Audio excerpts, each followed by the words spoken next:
world stands on the brink of an unprecedented collapse. The US-Israeli war on Iran wasn't just a regional skirmish, it broke global stability, unraveling decades of power balance. From secret military strategies buried deep in mountain ranges to economic warfare targeting energy lifelines, this conflict reshaped borders, alliances, and the global economy. In the next minutes, we will dissect how geography turned into a weapon, the shadows behind covert operations, and the domino effect on world markets. Stay with us as we dive deep into the war that fractured the world order forever. If we zoom in here on the sprawling landmass of Iran, we immediately see why it is a prize worth warring over. Iran sits at the juncture of South Asia, Central Asia, and the Middle East, controlling critical overland corridors like the Strait of Hormuz, through which roughly 20% of the world's oil passes. The Zagros Mountains, running northwest to southeast, offer natural protection, but also complicate military advances. These mountain ranges form a formidable defensive barrier, shielding Iranian nuclear and missile facilities that the US and Israel prioritized for covert strikes. Iran controls vast natural resources, about 9% of global oil reserves and nearly 17% of natural gas reserves, making it an energy superpower. Targeting Iran wasn't just political. It was an economic chess move aimed at controlling energy markets and supply chains. The US and Israel utilized detailed satellite reconnaissance to identify underground installations hidden behind mountain ranges, exploiting drone and cyber warfare to disrupt Iran's command networks without direct confrontation initially. Understanding Iran's geography sets the stage to grasp why this war's scale extended far beyond battlefield clashes. It was about controlling global energy arteries and shifting Eurasian power balances. Beneath the open battlefield, a parallel war unfolded, silent, invisible, deadly. US and Israeli intelligence agencies orchestrated intricate covert operations designed to destabilize Iran internally. Cyber attacks like the notorious Stuxnet virus targeted Iran's nuclear centrifuges within deeply fortified mountain bunkers. This wasn't random. These mountains shielded critical nuclear sites near Natanz and Fordow, making direct strikes costly and risky. By crippling Iran's capabilities without overt conflict, the US-Israeli axis bought time to escalate other pressure points. Simultaneously, paramilitary operations funded and trained by Israeli special forces exploited internal ethnic and sectarian divisions within Iran, especially in Kurdish and Baluchi regions. This strategy sowed chaos, diverted Iranian resources to internal security rather than external defense. The war quietly tore through Iranian society's fabric long before open hostilities. The precise timing of drone strikes, sabotage, and disinformation campaigns hinted at an information war where data and denial became strategic assets, fundamentally shifting how wars are fought in the 21st century. If we zoom out from Iran's mountains to global markets, the economic dimension of the conflict comes into sharp focus.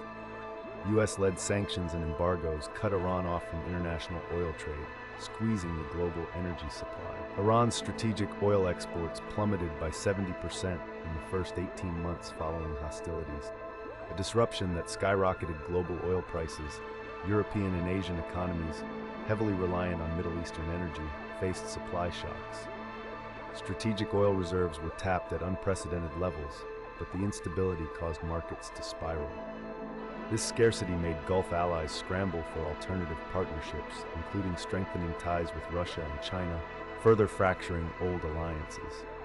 Shipping lanes through the Strait of Hormuz became flashpoints with increased naval patrols and confrontations, risking major disruptions to 20% of global seaborne oil trade. Economic warfare rendered this conflict a global crisis far beyond Middle Eastern borders. The US and Israel deployed a hybrid military strategy combining precision airstrikes, naval blockades, and proxy warfare. Air campaigns targeted Iranian missile production facilities hidden in mountainous terrain, exploiting superior air surveillance and stealth technology. Sea control was critical to enforcing blockades in the Persian Gulf and Red Sea, isolating Iran's trade routes. Proxy groups across Syria, Lebanon, and Iraq acted as force multipliers for Israeli and American interests by harassing Iranian-backed militias and disrupting supply routes. For example, Hezbollah in Lebanon became both a primary combatant and a diplomatic tool in the proxy dance. with Israel launching selective strikes deep within Lebanese territory to degrade Iranian influence. This multi-front approach exemplified a modern military doctrine where direct confrontation is minimized in favor of deniable operations and asymmetric tactics. The geography of these proxy battlefields further complicated the war, with urban and mountainous terrain favoring insurgents and requiring expensive adaptation by conventional forces. As the US-Israeli war pressed on, old alliances cracked and new ones formed in response to the volatile power vacuum. The Gulf Cooperation Council, GCC, fragmented, with Saudi Arabia cautiously engaging Russia and China to hedge against US unpredictability. Iraq's fragile government became a battleground for Iranian influence versus American military presence, fueling insurgency and political instability. Russia leveraged its role as a mediator and arms supplier to maintain influence in Syria and Iran, while China increased its investment along the Belt and Road corridors passing through Iran. This multipolar contest redefined the geopolitical landscape. No longer a bipolar contest of US versus Russia, but a complex web of competing influences anchored around access to energy resources and regional dominance. The United Nations struggled to maintain influence as sanctioned nations pushed back against Western hegemony. This geopolitical fragmentation accelerated the decline of US global hegemony, creating multiple centers of power with conflicting interests worldwide. Zooming in on the human scale, the war devastated millions. Iranian civilian populations faced relentless bombings, infrastructural collapse, and economic deprivation exacerbated by sanctions. Refugee flows surged into neighboring countries, overwhelming fragile states like Iraq and Syria. Internally, ethnic minorities exploited by covert forces suffered mass displacement and violent crackdowns. Health systems crumbled under pressure, famine threatened vulnerable regions. Psychological impacts of prolonged warfare fostered radicalization, creating generational trauma. International aid remained obstructed by sanctions, while propaganda wars corrupted information ecosystems, confusing facts with fabricated narratives. The global refugee crisis strained EU borders, reshaping political debates with far-reaching consequences. This was not just a war on Iran, but a cascading humanitarian catastrophe, rewriting regional demographics and social structures. At the war's conclusion, the world found itself deeply fractured. Iran's conventional military was battered, but asymmetric capabilities proliferated. Missiles, drones, and cyber war units dispersed regionally. The US and Israel secured partial objectives but failed to wholly contain Iranian influence, now diffused through proxy militias across the region. Strategically, the war exposed limitations of conventional supremacy against hybrid tactics embedded in complex geography.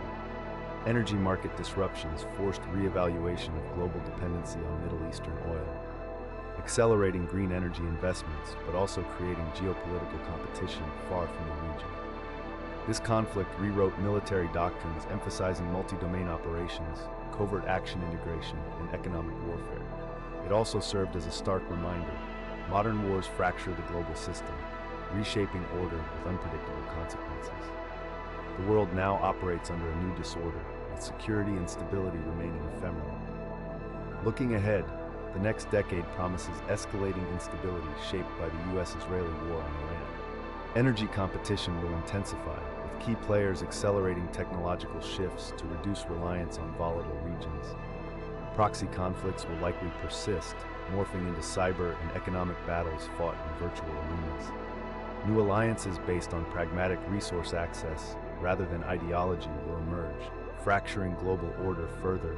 Bodies and borders changed, but the fundamental struggle over Iran's geography and resources remains unresolved.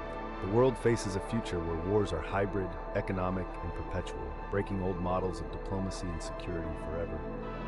Brace for a fragmented globe where power is diffused and the battlefield invisible. The lessons of this war echo loud. The world is irrevocably broken, and what comes next may be darker still. Stay informed, stay vigilant.